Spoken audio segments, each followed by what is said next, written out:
Bago po tayo magsimula, ay huwag mo munang kalilimutan na mag-subscribe sa aming channel para lagi kang updated sa mga weather news sa Pilipinas. Sa ating latest satellite images, makikita po natin ang huling lokasyon ng bagyong Qiapo. Yung sentro po nito ay huling namatan as of 4 a.m. sa 345 kilometers silangan ng Apari sa Cagayan. So lumakas nga po ito at isang tropical storm at ang kanyang lakas ay nasa 65 kilometers per hour, yung pinakamalakas na hangin malapit sa gitna, at ang pagbugso ay nasa 80 kilometers per hour. Kumikilos po ito si tropical storm Qiapo pa west northwestward or pakanluran hilagang kanluran sa bilis naman na 30 kilometers per hour. Makikita niyo po no, yung lawak po ng kaulapan na dala ng bagyo ay nakakaapekto lalong-lalo na sa may northern Luzon, habang patuloy pa rin ang epekto ng southwest monsoon o habagat. Kaya mapapansin niyo po halos ang malaking bahagi ng ating bansa ay naapektuhan po ng mga kaulapan mula sa bagyo at sa habagat.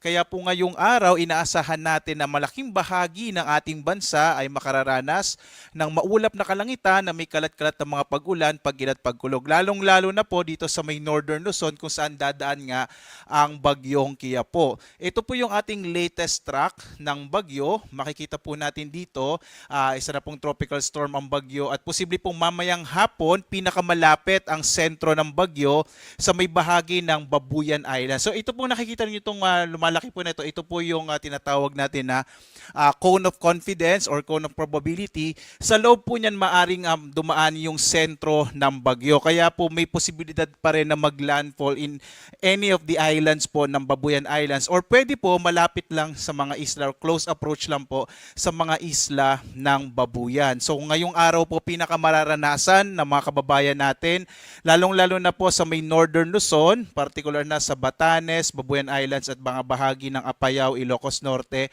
at Cagayan, ang epekto ng bagyo. Ito naman pong pabilog na ito po yung lawak ng bagyo. Ito po yung direktang makakaapekto po yung bagyo sa itong pong nasa loob nitong pabilog po na ito. Samantala, makikita po natin, posible pang lumakas ang bagyo up to severe tropical storm. So ito pong simbolo na to ay severe tropical storm. So bago lumabas ng Philippine Area of Responsibility bukas ng madaling araw, ay maaari po itong maging severe tropical storm. Ibig sabihin, pwede pa pong tumaas hanggang signal number 3, yung maaring itaas po natin at tropical cyclone wind signal.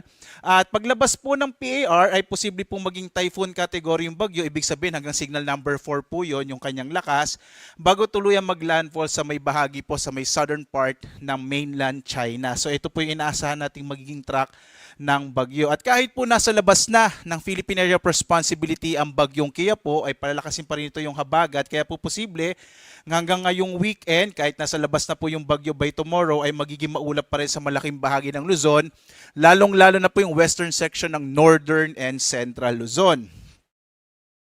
Sa ngayon po, dahil nga sa bagyong Qiapo na ngayon po ay tropical storm category na, ay may nakataas na po na tropical cyclone wind signal number 2, mga malakas na hangin po ito na maaaring dala ng bagyo, ang mararanasan sa Batanes, northern portion ng mainland Cagayan kasama ito pong Babuyan Islands at yung hilagang bahagi ng Ilocos Norte. So makikita nyo po itong mga nakadilaw po na to, ito yung tropical cyclone wind signal number 2. Samantala, signal number 1 naman sa nalalabing bahagi ng Cagayan, kabilang din ng Isabela, Nueva Vizcaya, gayon din po yung Quirino, Abra, gayon din po yung Kalinga, Mountain Province, Ifugao, Benguet, kasama po yung nalalabing bahagi ng Ilocos Norte, gayon din po yung Ilocos Sur, La Union, at gayon din yung northern and central portions ng Aurora. So mapapansin po natin mga kababayan, halos yung malaking bahagi ng Ilocos Region, Cordillera at Cagayan Valley Region ay may nakataas po na tropical cyclone wind signal number 2 at wind signal number 1. Muli po, pinakamararanasan natin yung bagyo ngayong araw at by tomorrow po lalabas na yung bagyong Qiapo po sa loob ng Philippine Area of Responsibility.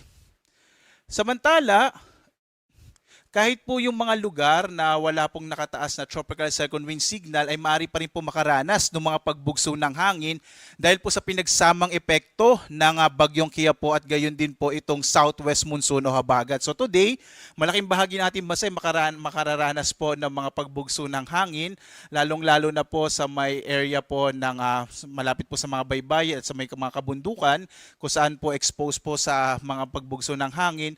Bukas po, malaking bahagi din ng Luzon at Visayas, kabilang na rin yung Zamboanga del Norte at Davao Oriental, ay maaaring makaranas sa mga pagbugso ng hangin. Dulot naman po ito ng hanging habagat. Habang sa linggo, ang bahagi naman ng Ilocos Region, Zambales, Bataan, Occidental Mindoro at Kalayaan Islands ay maaari ding makaranas ng mga gustiness po, mga pagbugso ng hangin. Dulot po ito ng habagat.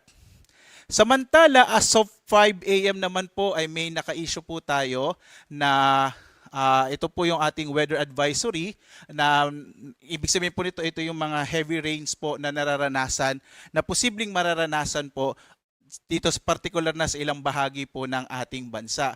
So ito po ay sa may bahagi naman, particular na po dito sa may area ng western section ng Visayas at southern Luzon. So makikita niyo yung Palawan, Occidental Mindoro, maging sa bahagi po ng western Visayas at Negros Island region ay inaasa natin magiging posible pa rin ang mga malalakas na mga pag-ulan, habang sa may area ng Ilocos region, kabilang din yung Apayao, Kalinga, Isabela, Cagayan, makararanas din ng malalakas na mga pag-ulan na dulot naman po ng bagyong Qiapo. So sa mga lugar po na ito, kung saan naka-issue po yung ating weather advisory, iba yung pag-ingat po mga kababayan, no, sa mga potensyal ng mga flash floods and landslides. Samantala, inaasahan naman po natin by Saturday po ay posible naman ang mga pag-ulan pa rin sa may bahagi ng Ilocos region, gayon din po sa may area ng Apayao at Cagayan, dulot pa rin ng bagyo. So kahit nasa labas na po yung bagyo, posible pa rin yung mga pag-ulan sa may bahagi ng Ilocos Norte, Ilocos Sur, Abra, Apayao at Cagayan. At ang hanging habagat naman po yung magdadala ng mga pag-ulan hanggang malalakas na mga pag-ulan sa bahagi naman ng Occidental Mindoro.